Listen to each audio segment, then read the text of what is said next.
Well, 2 days ago, protesters amassed outside a McDonald's shareholder meeting in Chicago. They demanded that the company start paying its roughly 850,000 workers in the United States a $15 minimum wage.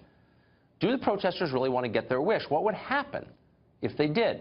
Working at McDonald's is not that complicated. So would a $15 wage drive further automation and lead to mass layoffs? No one really knows, but that's a concern, and we brought it up recently with former Dirty Jobs host Mike Rowe. Here's his view. Mike Rowe, thanks for joining us. I wouldn't miss it. So protesters have gathered outside McDonald's across the country demanding higher wages. And so on the one hand, of course, I'm always sympathetic to people who want to get paid more, for sure, especially for jobs that are hard and long. On the other hand, at what point does McDonald's decide we're replacing you with automation, with robots? Probably this point, or probably soon. I don't have a crystal ball, but I mean, everybody I've talked to is going back and again to the, well, they call it the threat of automation. Right. And like the headlines that I'm seeing are how computers are going to steal our jobs. And I don't really know that it makes sense to anthropomorphize it. I mean, I don't think the computers are, going around like twirling their mustache and laughing maniacally. But it's going to happen. I mean, it's going to happen just as surely as the internet messed up the TV, and the TV messed up cinema, and cinema disrupted radio, and radio messed up the newspapers, and Kindle screwed up the booksellers, and so it goes. But I don't think it's anything to panic over. It's going to happen. But as it relates to the minimum wage conversation, and as it relates to labor and management, the only thing I can add to it is that with my foundation, we try and remind people that learning a skill that's actually in demand negates the whole conversation.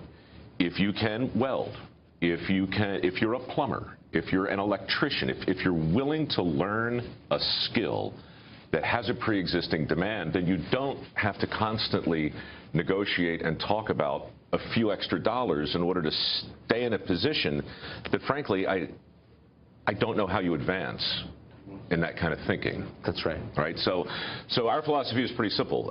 If you have a skill and that skill is in demand, you can work where you want and you can write your own ticket. If you don't, you're going to have to hope the next negotiation works out and the next minimum wage position falls favorably in your direction, which strikes me as fatalistic.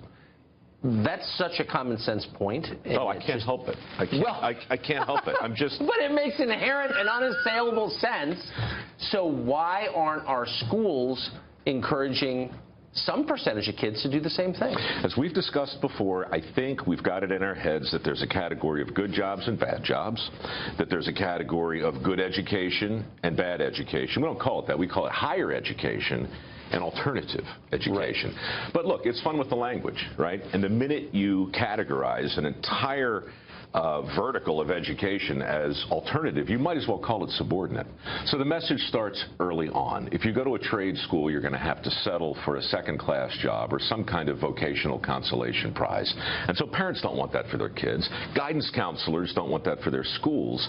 So all of these opportunities that today constitute 5.6 million available jobs, open jobs, that are sitting there. They don't get any press and they don't get any love because somewhere back in the reptilian part of our brain, we believe they're substandard. That's dumb. But they pay well. What I'm confused by is so many young people wind up in what they're calling the sharing economy, where a few billionaires in Silicon Valley exploit them for nothing, basically. So you rent your apartment on Airbnb, drive a car for Uber.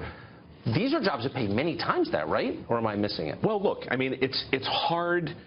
It's tempting to take a cookie-cutter approach to everything. Of course. And put every job. What's a news anchor get? Kind of depends. You in Des Moines? Depends, for right? sure. Well, same thing with welding. If you got your certificate to weld and you're in Oklahoma, you might start at 45 grand a year. A year later, you might be in western North Dakota making 120 grand, or in the Gulf doing better than that. The skill goes where you go. And this is another thing schools don't teach. If you have a skill that's in demand, it's innate in you. Whatever talent. It's portable. Yeah, it's inherently mobile. It's not, you don't have to go to the McDonald's, with respect, right? I mean, you don't have to go to the retailer and stand behind the counter and wait for the business to come. No one talks about the path to small businesses that trades represent.